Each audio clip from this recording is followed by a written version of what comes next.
which builds an account notification process, setting flags in both Salesforce and our database to complete the account synchronization.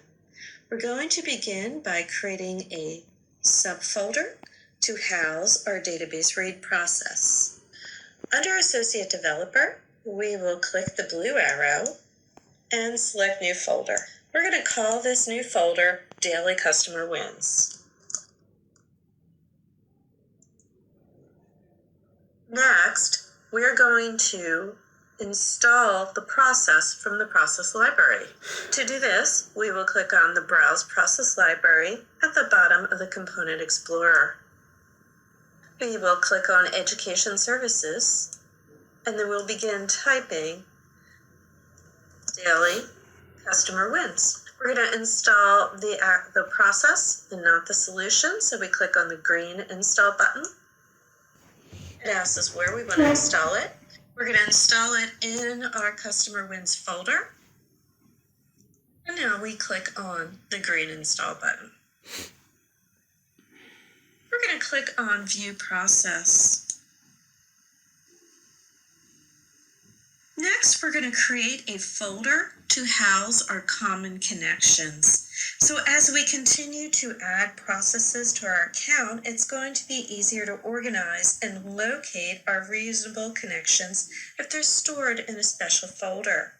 We're going to be calling our folder #connections. There are 3 connections in your Associate Developer folder. We have a database connection, we have a Salesforce connection, and we have a mail connection. These are going to be loaded into the process library, and this is going to be placed in our Daily Customer Wins folder. We will then move all the connections to a #connection folder. We're going to click on our root folder, which is training dash your first name, your last name, and your company. We're going to select New Folders. Now we want this folder to go to the top. We want it to be above all the other folders, so we're going to give it a special character. We're going to use the hashtag, and we're going to name it Connections. And this is a boomi recommendation, and this is the name that we typically use. However, it's entirely up to you what you want to use in your accounts. We'll then click the Save button. We want to move our connectors into this folder. So the way that we will do it, we're going to open up Prospect Tracking. We're going to go into the Connections folder, and where it says Boomi Training, MySQL, we're going to then drag that up there. We're going to do this again for Salesforce. So now in our #connections folder, we have 2 connectors. We have one for Salesforce and one for our database. We're going to do this one more time, but this time we're going to do it for Daily Customer Wins. We're going to take that mail connector and we're just going to move that up there. So now we have 3 that we'll be using throughout our class. We are going to configure our database start shape. Going to click on the Configure button. It brings over the start shape. And we're going to search and get our connection from the #connection folder. So we'll expand it, and we'll have Boomi Training MySQL. Now let's configure the operation. We will click the Add symbol in the Operation field.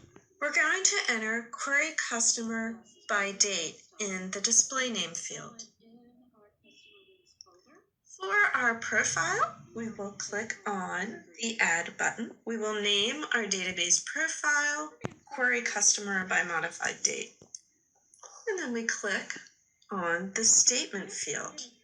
When we click on the Statement field, we can select or we can do a Stored Procedure Read. Because we're in the Start shape, we're going to do a Select. We're going to click on the Import button.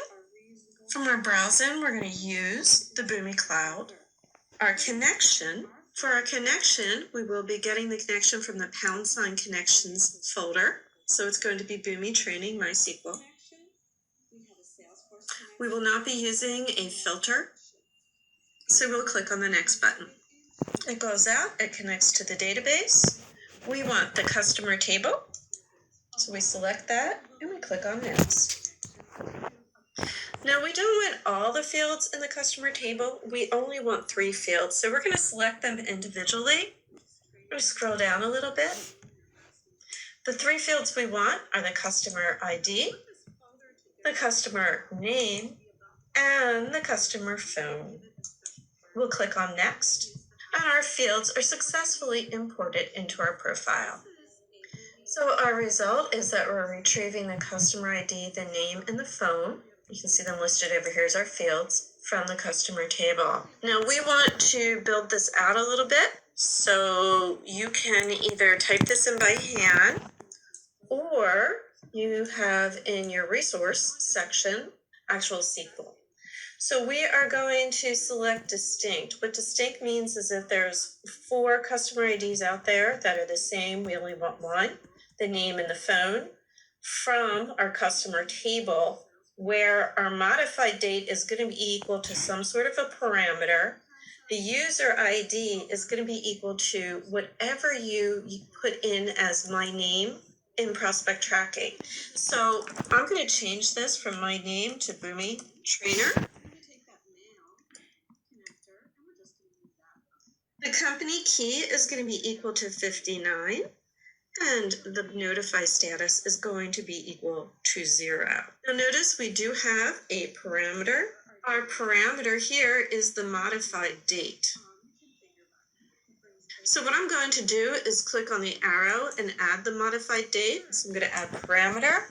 It's an input parameter.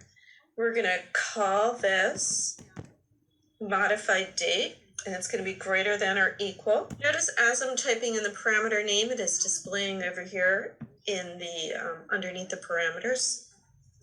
It is a Boomi recommendation to call your parameter, your field name, and what you are looking for. One thing I want to change is I want to change the format, the data format option. I'm going to change it from character to date time. I'm going to click on Save and Close. And in the operation grouping elements down here at the bottom, what I'm going to do is expand this. It'll list all 3 fields that I'm retrieving. The field that is my primary key is going to be my customer ID, so that is my link element field. I also want to update my batch count. My batch count is going to be equal to 1. My maximum rows I'm going to leave as the default because I only have a few rows out there. The default is 0, and that means bring everything. Now I'm going to click on Save and Close. I'm going to click on OK to close up my start shape. And I'm going to click on Save to save daily customer wins. This concludes our activity for setting up and configuring our start shape. We're now going to set a database runtime parameter and test out our process. If I click on my configure and I click on my parameters, it's going to tell me that I have a parameter that needs to be set. I'm going to click on the plus symbol to add my parameter. When I click on the drop down, I see that there is one parameter, it is modified date, so I'm going to select that. The type is going to be date time. When you have a date time, you need to enter in a date mask. So there are a number of masks you can choose from. If there is not one here to your liking, what you can do is you can just enter one yourself. We have one that we're going to be selecting.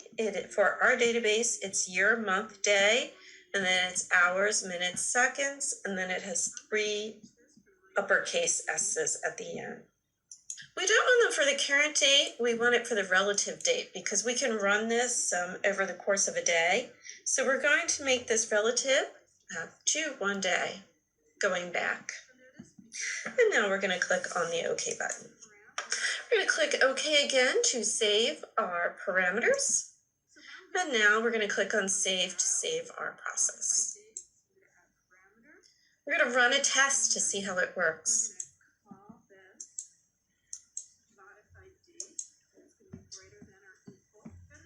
We have received 2 records from our database. Now, I just want to mention to you, if you do not have any records, we refresh our databases every evening. So prospect tracking, the database that you loaded your data into, our customer table gets refreshed every night. So if you were doing prospect tracking one day and then you created this a second day, your records will not be in there. The way you get them in there is you just rerun prospect tracking.